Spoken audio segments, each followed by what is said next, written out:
Bienvenidas y bienvenidos nuevamente a una sesión más de Aprende en Casa 2. Mi nombre es Lourdes de Santos Arellano. Soy profesora de Historia, maestra en Educación y doy clase en las escuelas secundarias técnicas números 41 y 71. Muchas gracias por acompañarme el día de hoy.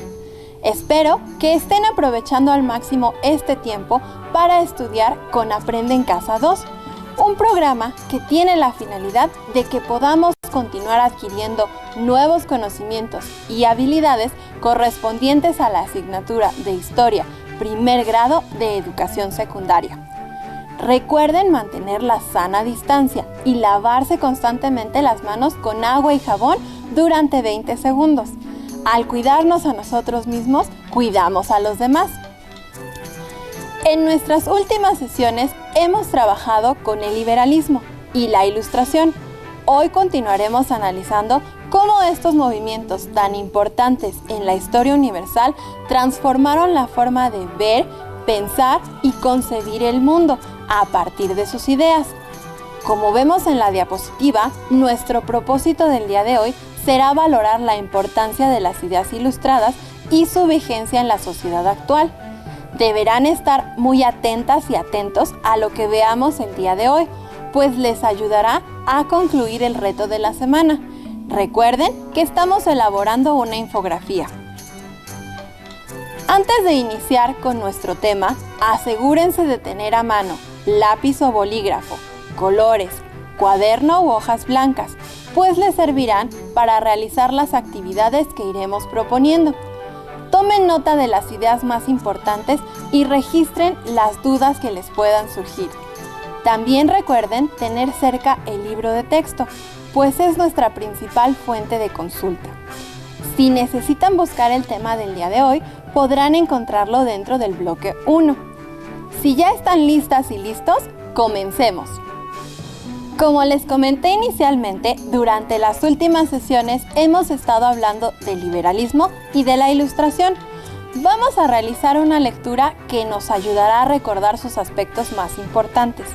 En el transcurso de ella, fíjense bien y busquen la siguiente información para que la anoten en su cuaderno. ¿Dónde y cuándo surgió la Ilustración? ¿Cuál es el concepto clave de este movimiento? ¿Cuáles son sus postulados? ¿En dónde se difundieron las ideas ilustradas? ¿Qué procesos históricos influyeron en las ideas de la Ilustración?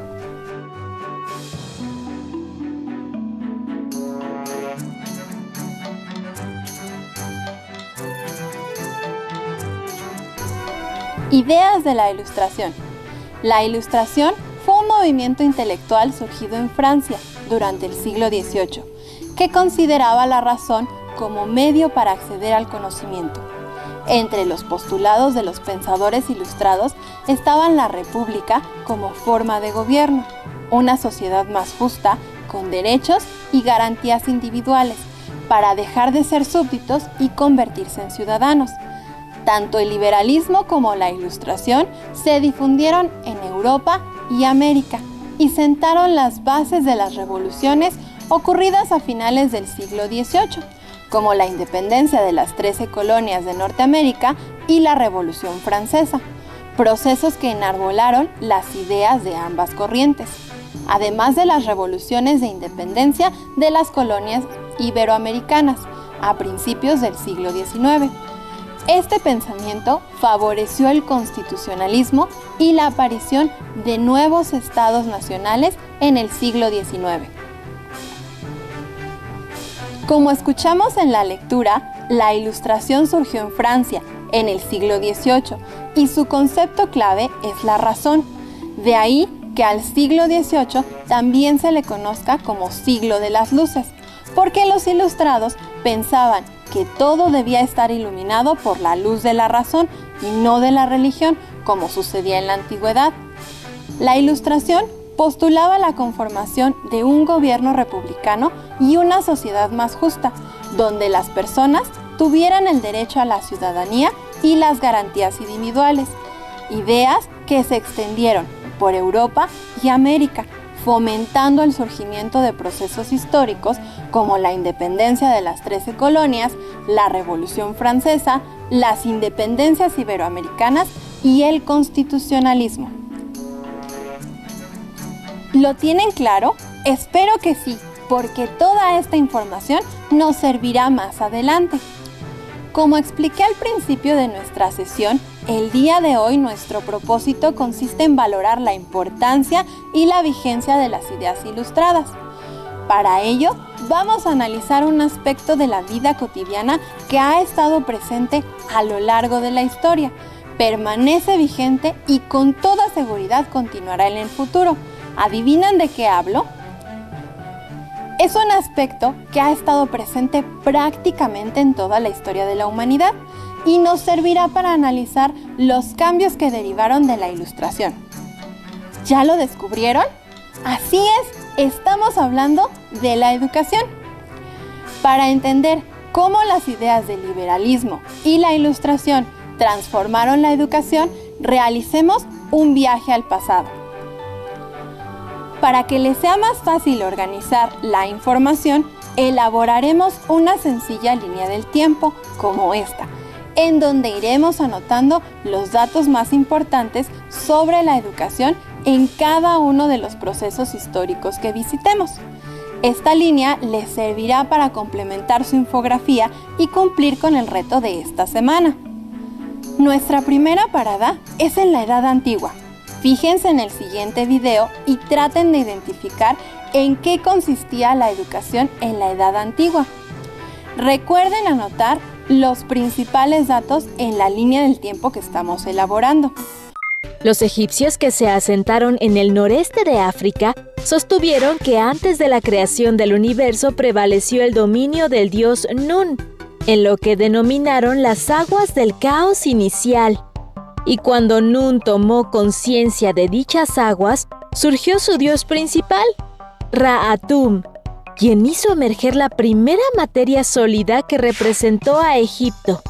También sostuvieron que Ra-Atum creó a Shu, el aire, y a Tefnut, la humedad, la lluvia, el rocío, y que ellos a su vez crearon a Nut, el cielo con estrellas sobre su cuerpo, y a Heb, la tierra. Según el Libro de los Muertos, el libro sagrado de los egipcios, el sol, la luna y los planetas eran divinidades que se desplazaban por el cielo en barcas parecidas a las que navegaban por el río Nilo, y que el cielo era sostenido por altas montañas. Por su parte, los mayas en el sureste de la República Mexicana relatan en su libro sagrado, el Popol Vuh, escrito durante la segunda mitad del siglo XVI en lengua maya quiché, que los dioses creadores Tepeu y Gucumatz se encontraban en un escenario estático, en medio de una oscuridad como la noche, cuando llevaron a cabo su obra de la creación. Pues el mundo surgió de su palabra por medio de una fuerza creadora que hizo emerger la tierra de las aguas, y que después se formaron los valles y las montañas, así como los animales y los demás seres vivos. Los aztecas en México, por otro lado, consideran que el universo surgió por obra de los dioses Tezcatlipoca y Quetzalcóatl, y que para lograrlo derrotaron a un monstruo mítico llamado Cipactli, que era un reptil acuático hambriento y sanguinario. Según este mito, Tezcatlipoca se cortó una pierna para que Cipactli la devorara, y mientras lo hacía, Quetzalcóatl lo mató con el fin de utilizar su cuerpo como material para crear la tierra que hoy conocemos. De acuerdo con la cosmogonía azteca, el mundo se ha destruido y ha renacido en diferentes eras, con la destrucción del primer sol y la creación de nuevos soles sucesivos por obra de los dioses. La piedra del sol señala las 5 fechas en que, según el mito, se ha destruido cada era. Como podemos darnos cuenta, en la Edad Antigua, los seres humanos se explicaban los fenómenos a través de la religión y con base en ella se estructuraba la educación, a excepción de Grecia y Roma, donde los pensadores deslindaron el conocimiento de la religión y comenzaron a estudiar matemáticas y astronomía desde una visión científica. De modo que la información que añadiremos a nuestra línea del tiempo para la Edad Antigua es que la educación estaba ligada a la religión, a diferencia de Grecia y Roma, donde estuvo ligada a las ciencias. Nuestra segunda parada en la línea del tiempo que estamos elaborando es la Edad Media. Durante este periodo, el control de la educación estuvo en manos de la religión, específicamente de la Iglesia Católica, quien administraba las escuelas monásticas y después del siglo IX las escuelas catedralicias, que dependían de un obispo. En esta época hubo pocos avances científicos, pues en general solo se hacían traducciones o sistematizaciones de descubrimientos antiguos. Los niños de las familias más humildes no tenían acceso a la educación. Las escuelas modestas a cargo de sacerdotes estaban destinadas a niños de las familias modestas y en ellas los niños eran constantemente reprendidos por su mal comportamiento. Para la Edad Media, la información que deberás tener presente en tu línea del tiempo es que la educación era controlada por la Iglesia. Se estudiaba en las escuelas monásticas y catedralicias y las personas humildes prácticamente no tenían acceso a ella. Con el surgimiento de las primeras universidades en Europa, la educación comenzaría a cambiar y para 1453, esto es a mediados del siglo XV, llegamos a la tercera parada de nuestra línea del tiempo, el Renacimiento. La llegada de textos de la antigua Grecia a las escuelas europeas y el crecimiento de la burguesía propició la expansión de las artes y el comienzo de estudios que hoy podríamos llamar científicos. Este mismo formato educativo es el que se adoptó en la Nueva España durante el siglo XVII. Para saber cómo era, observemos un video en el que deberán identificar quién es el personaje del que se habla, qué estudios realizaba, dónde tenía que estar para poder estudiar. Sor Juana Inés de la Cruz, la gran poeta mexicana, fue una niña inquieta, curiosa y muy inteligente. Nació en Nepantla el 12 de noviembre de 1651 y vivió en la hacienda de Panoaya en el municipio de Amecameca, Estado de México. En ese lugar, la pequeña Juana Ramírez de Asbaje corría por los jardines y jugaba en el patio, en las grandes estancias y en el campo. Nací, escribió en un poema, donde los rayos solares me mirasen de hito en hito. Pero lo que más llamaba la atención de Juana era la biblioteca que su abuelo materno tenía en la hacienda, por lo que pasaba largo tiempo entre los anaqueles de libros, primero hojeando y muy pronto leyendo. Sí, porque a los 3 años de edad ya sabía cómo hacerlo. Esto es increíble si tomamos en cuenta que su propia madre no sabía leer. A los 8 años compuso su primer poema y ganó un concurso local. Entusiasmada, le pedía todo el tiempo a su mamá que la vistiera de hombre para poder ir a la universidad, pues en aquella época las mujeres no se les permitía estudiar. Y es que todo le daba curiosidad. Un día, cuenta ella misma, vio cómo 2 niñas jugaban al trompo y al observar, empezó a preguntarse por la línea circular que dibujaba el juguete y el impulso ya independiente de la fuerza que había causado su girar. El ansia de saber de la niña Juana era tan poderosa que llegó incluso a imponerse sanciones si no aprendía correctamente las materias que quería conocer. Dejaba de comer lo que más le gustaba, por ejemplo, o más tarde, cuando ya vivía en la Ciudad de México con un tío suyo, se cortaba el pelo y no salía de su estudio hasta que no le hubiera crecido de nuevo, pues como ella misma decía, no me parecía razón suficiente que estuviese vestida de cabellos, cabeza tan desnuda de noticias, que era más apetecible adorno. Y en efecto, su empeño dio resultado. Cuentan que aprendió latín en 20 lecciones y muy pronto ya era conocida en la corte del virreinato como un prodigio de conocimiento. Lo que más le interesaba eran la música, la ciencia, la literatura y el arte, y tan profundo era su saber que un día la invitaron a discutir sobre diversos temas con 40 sabios de la ciudad, a quienes dejó perplejos por sus respuestas siempre atinadas y lúcidas. Por ese entonces, Juana era dama de compañía de la virreina.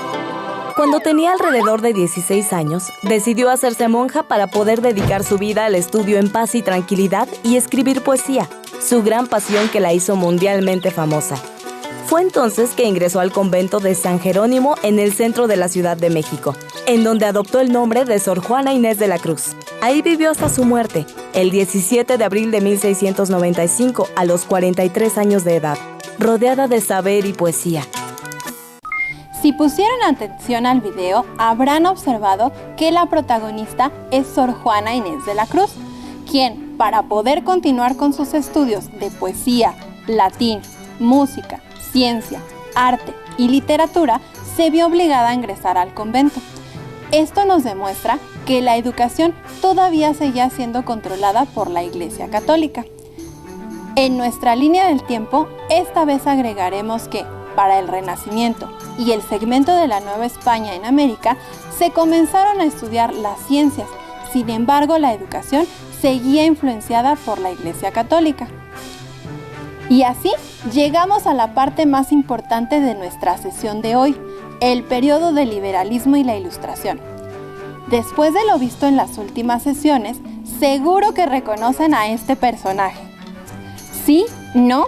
Pues se trata de John Locke, de quien hemos estado hablando en estas sesiones, y como recordarás, fue uno de los precursores del liberalismo y de la Ilustración, aunque tal vez lo que no conocían de él es que escribió un texto muy interesante sobre temas educativos, al que puso por nombre Algunos pensamientos sobre educación. Para conocer más a fondo sus ideas sobre el tema, realizaremos una nueva lectura. En el transcurso, busquen la siguiente información y asegúrense de anotarla en su cuaderno. Para Locke, ¿cuáles eran los fines de la educación? ¿Cómo se dividía la educación? ¿En qué consistía cada tipo de educación? ¿Cómo se alcanzaba la vida sana? ¿A quién iba dirigida la educación? ¿Qué papel tenían los pobres?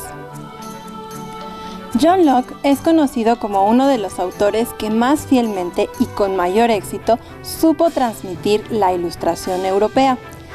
Sin embargo, lo que no es tan conocido es la atención que presta en sus escritos a la educación. Locke recoge sus ideas sobre educación en Some Thoughts Concerning Education, donde, a la vez que diseña el ideal del caballero de la nueva burguesía inglesa, ofrece una teoría social que marca las pautas a seguir para la consecución de un bien y una felicidad. Afirma que, en una proporción de 9 dentro de 10, los hombres son buenos o malos, útiles o no, por su educación. Para él, las cualidades de un caballero son la virtud, la sabiduría, la prudencia, las buenas maneras o la urbanidad y la instrucción. Y precisamente esos fines son los que debía perseguir la educación. Locke planteaba que, para ello, la educación debía dividirse en 3 características: física, intelectual y moral. La educación debía tener un aspecto físico, de modo que el cuerpo vigoroso pudiera ejecutar las órdenes de la mente. La educación intelectual consistía en preparar el entendimiento humano para asimilar el saber, y se debía adquirir a través de una enseñanza creativa y agradable, tan agradable para el niño que no le pareciera impuesta, sino más bien un juego. La enseñanza, que según Locke debía ser estricta, era la educación moral, que debía formar la virtud mediante la disciplina de negar los propios deseos y seguir la razón. Para Locke, esta educación, junto con el trabajo y las tareas útiles y efectivas, daban por resultado una vida sana, mientras que la inutilidad propiciaba la enfermedad. El contraste de la postura educativa de Locke se encuentra en que esta educación se planteaba solo para los hijos de burgueses, mientras que los hijos de los pobres solo tenían la posibilidad de la escuela pública, la cual Locke desaprobaba por las malas compañías y la falta de atención. Para los pobres, Locke hablaba de las escuelas de trabajo, donde también se alimentaba a los niños con pan y un plato de avena, mismo lugar donde los niños mendigos debían ser llevados a trabajar luego de ser azotados por su inutilidad. Si bien la postura educativa de Locke establece la educación como impulsora de la mejora social que trata de resolver el problema de la miseria a través de la instrucción como fuente de felicidad y prosperidad, esta solo es para los burgueses, pues para los pobres la instrucción es meramente instrumental, y los hace dependientes del trabajo, convirtiéndolos en trabajadores subordinados a la productividad. Con esta lectura podemos darnos cuenta que para John Locke, la educación debía desarrollar las virtudes del ser humano y, para ello, debía abarcar la educación física, moral e intelectual, que junto con el trabajo servían para llevar una vida sana y feliz. Pero como en toda época, había diferencias sociales, pues este tipo de educación era solo para los niños burgueses, mientras que los niños pobres, la educación se aprendía con el trabajo. Generalmente comenzaban a trabajar a los 5 años y para los 10 ya eran tratados como adultos. Otro de los teóricos de la educación que aplicó a sus estudios los principios de la Ilustración fue Enrique Pestalozzi. Ahora realicemos una lectura sobre el trabajo de este teórico. Traten de localizar la siguiente información y anótenla en su cuaderno. ¿Cuáles eran las consecuencias de la pobreza para los niños? ¿En qué basaba Pestalozzi su filosofía educativa? ¿Qué clase de escuelas fundó Pestalozzi? ¿Qué logró Pestalozzi con su método educativo? ¿Cuál era la finalidad de la educación para Pestalozzi?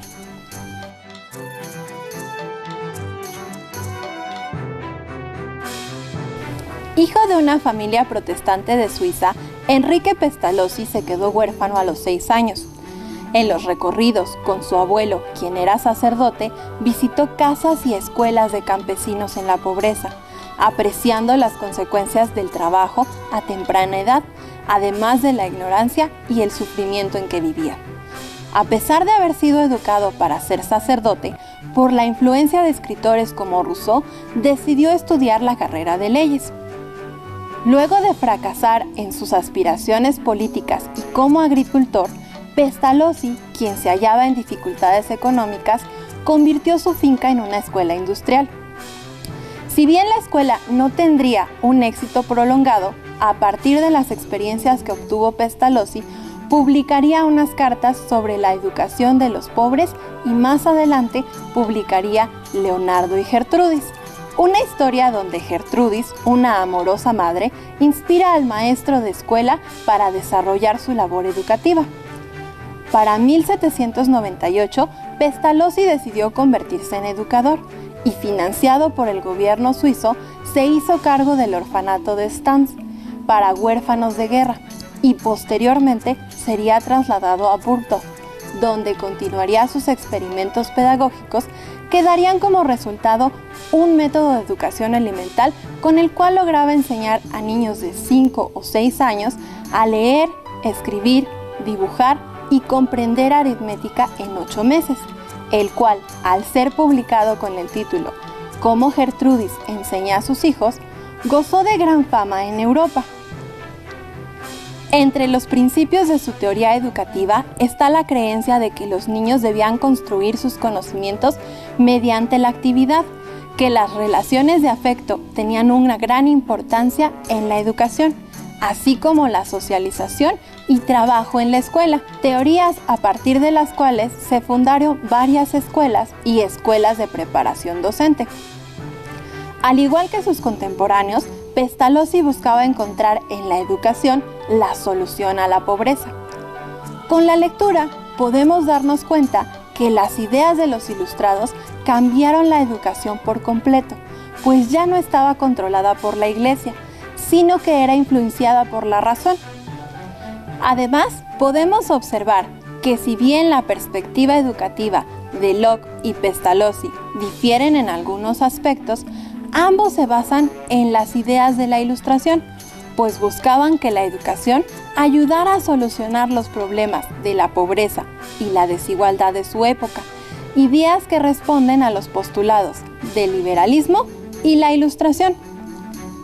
Tanto las ideas de Locke como las de Pestalozzi serían de las más leídas en los siglos siguientes, inspirando a pensadores importantes como Jovellanos, Voltaire o Candillac. Ahora que hemos visto cómo era la educación y los aportes que se hicieron en la Ilustración, necesitamos identificar en nuestra sociedad actual su vigencia. Como mencionamos antes, John Locke pensaba que la educación debía ser intelectual, física y moral, mientras que Pestalozzi pensaba que el conocimiento debía ser aprendido mediante la actividad. ¿Les suena familiar alguna de estas ideas? ¿Han aprendido de esta manera alguna vez? Probablemente, y muchas y muchos de ustedes hayan contestado que sí. Y es que la influencia de los pensadores ilustrados se nota en la forma en que la educación actual se organiza. Hoy en día, el aprendizaje se estructura alrededor de 3 pilares fundamentales. Primero, aprender a conocer, es decir, adquirir conocimientos para comprender. Segundo, aprender a hacer, que es igual a realizar actividades y poner en práctica el conocimiento. Tercero, aprender a ser, que se refiere al pensamiento crítico y la búsqueda del bien común. Ser, hacer y conocer son pilares que en conjunto deben contribuir al desarrollo integral del ser humano. En la diapositiva podemos darnos cuenta de que esto es muy parecido a lo que decían los ilustrados, ¿verdad? Incluso hoy, en esta sesión, hemos aprendido mediante la realización de diversas actividades. Además, en la actualidad, la educación tiene como principios fundamentales la no discriminación, la solidaridad, la igualdad de oportunidades y el acceso universal, justo como Aprende en Casa 2. Ideas que tienen su origen en los derechos y libertades que plantearon los filósofos liberales en el siglo XVIII. Hoy en día, igual que en la época de los ilustrados, seguimos pensando que la educación es un medio para mejorar la condición social de las personas y para llegar a esa felicidad y a esa vida saludable de la que Locke hablaba en sus escritos. Además, las ideas de la Ilustración establecían derechos para todos y hoy en México todos los niños y las niñas gozan del derecho a la educación laica y gratuita, tal como lo establece el artículo 3 de nuestra Constitución. Ya que hemos terminado de revisar nuestro tema de hoy, es tiempo de completar nuestro reto de la semana. En su infografía deberán concentrar la información de lo visto durante la semana, es decir, primero, los antecedentes de la Ilustración y sus principales ideas. Segundo, su influencia en el ámbito político y económico. Tercero, la influencia de las ideas ilustradas en la sociedad y la cultura. Y deberán complementarlo incluyendo la importancia y vigencia de las ideas ilustradas en la actualidad a través del ámbito educativo, que fue lo que analizamos el día de hoy. No olviden que las infografías se construyen principalmente con imágenes, gráficos, mapas o representaciones visuales y poco texto. Una buena infografía debe ser ilustrativa y mostrar el estilo y la creatividad de su autor. Finalmente, recuerden que la historia se construye a partir de la consulta de diversas fuentes y ustedes, al hacer lo mismo para elaborar sus trabajos, enriquecerán su aprendizaje. Para ello, pueden complementar lo que hemos visto el día de hoy con su libro de texto, con fuentes bibliográficas, digitales y audiovisuales. Esta vez, te recomendamos la lectura de Emilio o de la Educación, una obra escrita por Jean-Jacques Rousseau, para que te sigas adentrando en las ideas de los pensadores ilustrados, además de aprovechar los materiales que tienen disponibles en la página de Aprende en Casa. ¡Listo! Terminamos por hoy, aunque aún nos queda mucha historia por explorar y descubrir.